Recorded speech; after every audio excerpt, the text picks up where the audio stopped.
வணக்கம். TSGS private limited companies discussion, psychology department discussion, all department conference meeting, world leaders discussion, kingdom countries discussion, doctor class discussion, status discussion, question answers discussion.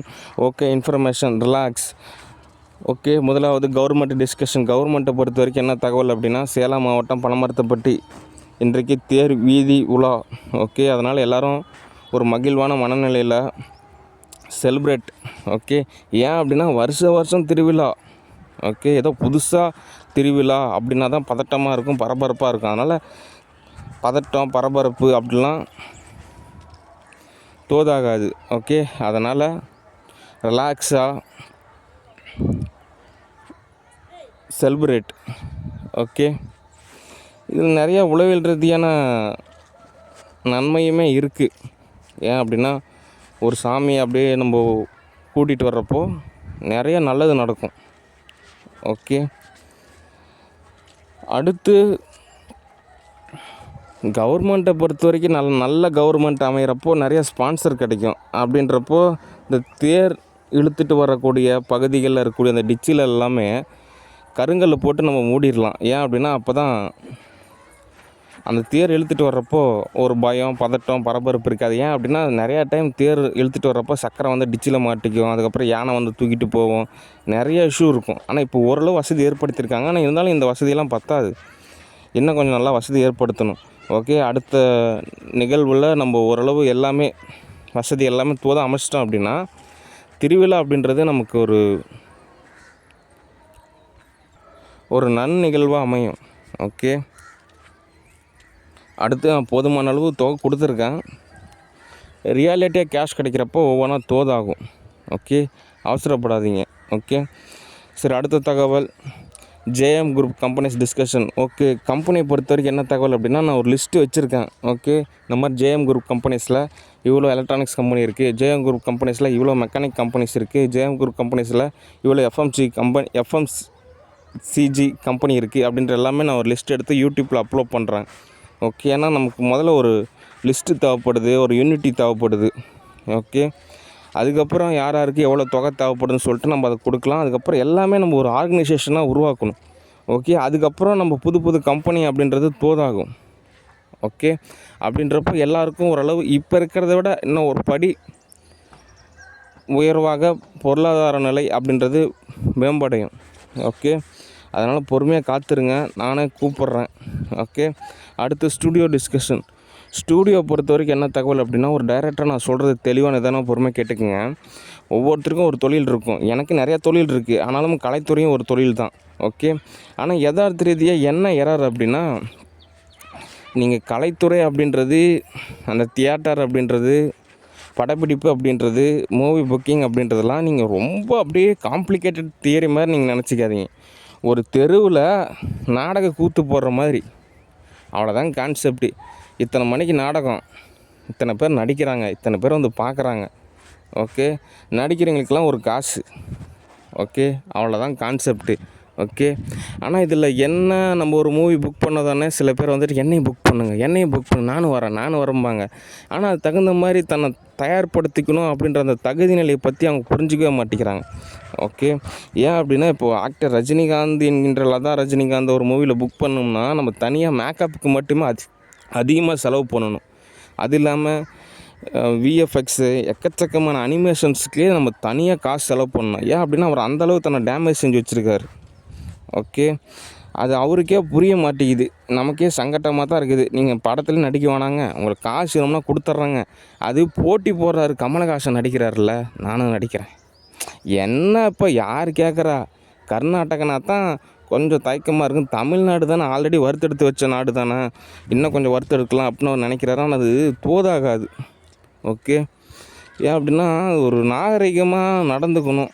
ஒரு வேளை இது எல்லாத்தையும் சமநிலைப்படுத்தி நீங்கள் என்ன character கொடுத்தாலும் நடிக்கிறாங்க அப்படின்ற மாதிரி ஒரு கான்செப்டில் நம்ம புக் பண்ணாலுமே அது ஒரு டெபாசிட் ரெசிப்ட் அப்படின்றது தேவைப்படுது. ஓகே, ஏன் அப்படின்னா இவங்களுக்கு கொடுக்கக்கூடிய ஆப்பர்ச்சுனிட்டின்னா நம்ம வேற ஒருத்தருக்கு ஆப்பர்ச்சுனிட்டி அப்படின்றது மிஸ் ஆகுது. ஓகே, அவர் உளவியல் ரீதியான எரர் தான், அது சால்வ் பண்ணிடலாம். ஓகே, நம்ம ஆல்ரெடி சொல்லி புரிய வச்சிட்டோம், அது சரியாயிரும். நான் நாட்கள் போக போக போக அவங்களுக்கு அப்போ தான் அந்த ஒரு கலைத்துறைனா என்ன, சினிமானா என்ன, அதில் எப்படி எடுக்கிறாங்க, அது எப்படி புக் பண்ணுறாங்க, எல்லா ப்ராசஸுமே அப்போ தான் அவங்களுக்கு புரியும். ஓகே. அதனால் அவங்களுக்கு எப்படி இவ்வளோ அழுத்தமாக வந்துட்டு ஆளுமை செலுத்துகிறாங்கன்னா, என்ன அப்படியே 8 மணி நேரம் உட்காந்து தலைகீழ என்ன தியான பயிற்சி செய்கிறாங்க ஆளுமை ஏற்படுத்துறதுக்கு. எல்லாம் சரக்கு தான்.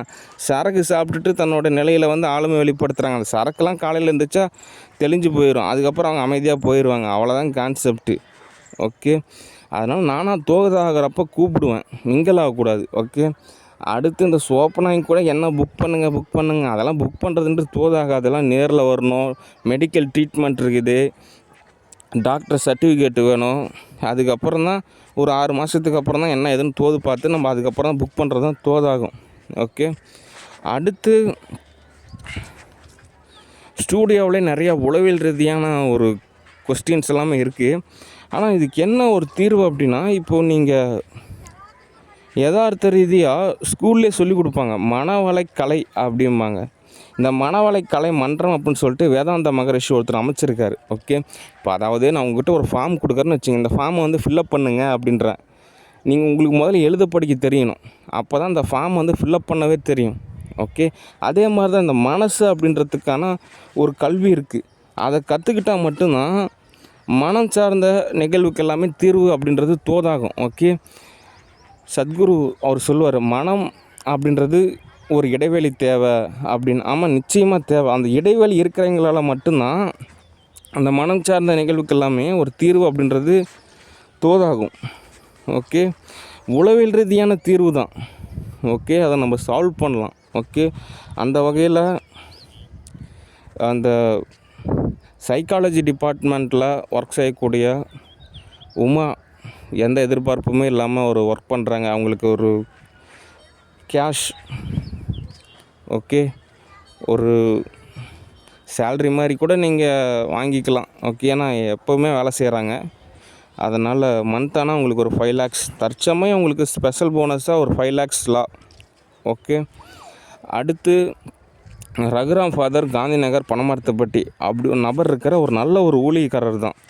ஆண்டவருடைய பாதையில் நிஜமாலுமே உண்மையும் சத்தியம் நீதியுமா ஒருத்தர் வாழ்ந்தாங்கன்னா எப்படி இருக்குமோ அந்த மாதிரி ஒரு நிலையில் ஓரளவாவது முயற்சி செஞ்சு அந்த ஒரு பதத்தில் வாழக்கூடிய ஒரு நபர், நல்ல ஒரு ஆவிக்குரிய ஒரு ஆசீர்வாதமான நபர்.